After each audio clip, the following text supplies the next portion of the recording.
అలాగే aqua related వచ్చి already మనకి ఫిషింగ్ హార్బర్ నిర్మాణం జరుగుతుంది.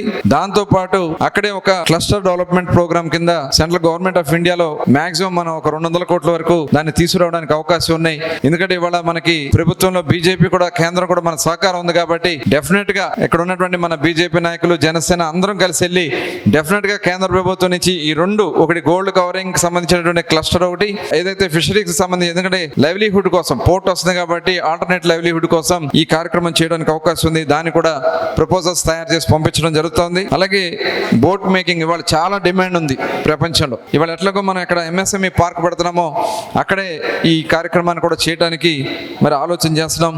మొన్ననే ఎంఎస్ఎంఈ ర్యాంప్ ప్రోగ్రామ్ ఒకటి ఇక్కడే ట్రైనింగ్ ప్రోగ్రామ్ పెడితే దాదాపు ఆ రోజున 800 మంది రిజిస్టర్ అయ్యారు. వాళ్ళందరూ కూడా చాలా వినూత్నమైనటువంటి కార్యక్రమాలు. మొన్న కలెక్టర్ గారు కూడా ఆ రోజు వాళ్ళని పిలిపించారు.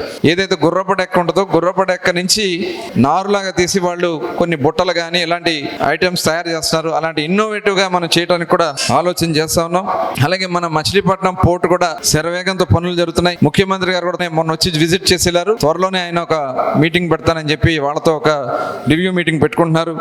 2026 డిసెంబర్కి బందర పోర్టు 4 బర్తులతో కంప్లీట్ కాబోతుందనే విషయాన్ని కూడా మీకు ఈ సందర్భంగా తెలియజేస్తా ఉన్నాను.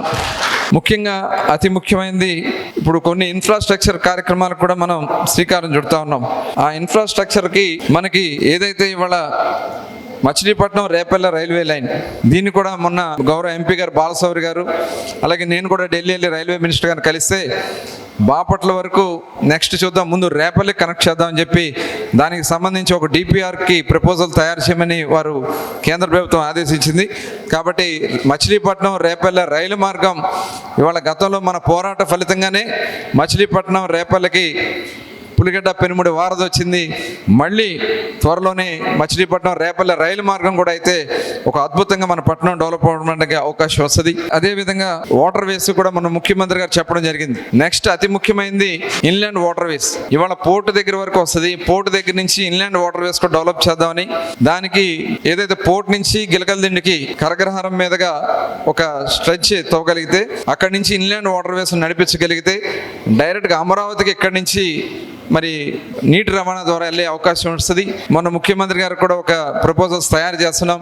మచిలీపట్నాన్ని అమరావతిలో సిఆర్డిఓలో కలిపితే గేట్ వే ఆఫ్ అమరావతి కింద మచిలీపట్నం రూపం చెందడానికి అవకాశం ఉంది. దానికి మనం అందరం కూడా ఒకసారి మన పెద్దలందరూ కూడా అడుగుతాం జరిగింది. ఎందుకంటే అభివృద్ధి చెందినటువంటి రాజధానుల్లో ఇప్పుడు బాంబే ఉంది, దానికి ఒక పోర్ట్ ఉంది, కలకటాకి ఒక పోర్ట్ ఉంది, చెన్నైకి ఒక పోర్ట్ ఉంది. ఇవాళ అమరావతి కూడా ఒక పోర్ట్ వస్తే అద్భుతమైనటువంటి రాజధానిగా రూపాంతరం చెందడానికి అవకాశం ఉందని చెప్పి మనం రిక్వెస్ట్ చేశాం. దానికి కూడా ప్రపోజల్స్ తయారు చేశాను. అది ప్రెజెంటేషన్ ముఖ్యమంత్రి గారికి త్వరలోనే పెద్దలందరూ వెళ్ళి అది కూడా ఇవ్వాలని ఆలోచన చేస్తా ఉన్నాను. అలాగే మనకి కొత్త రోడ్ల కనెక్టివిటీ కూడా బందరకోట, గరాల దిబ్బ, పోలాడ తిప్ప మీదుగా మొత్తం కరగ్రహారం దగ్గర నుంచి పోర్టు దగ్గర నుంచి స్టార్ట్ అయితే డైరెక్ట్ గా కోడూరు దగ్గర కొత్త బ్రిడ్జ్ ఏదైతే కట్టామో అక్కడ కనెక్టివిటీ చేయడానికి మొన్ననే శాంక్షన్ అయింది. ఆల్రెడీ వర్క్లు కూడా స్టార్ట్ చేస్తున్నారు. టెండర్స్ కూడా పూర్తయినాయి. ఆ రోడ్డు పూర్తయితే దాదాపు తీర ప్రాంతంలో గ్రామాలన్నీ కూడా కనెక్టివిటీ వస్తుంది.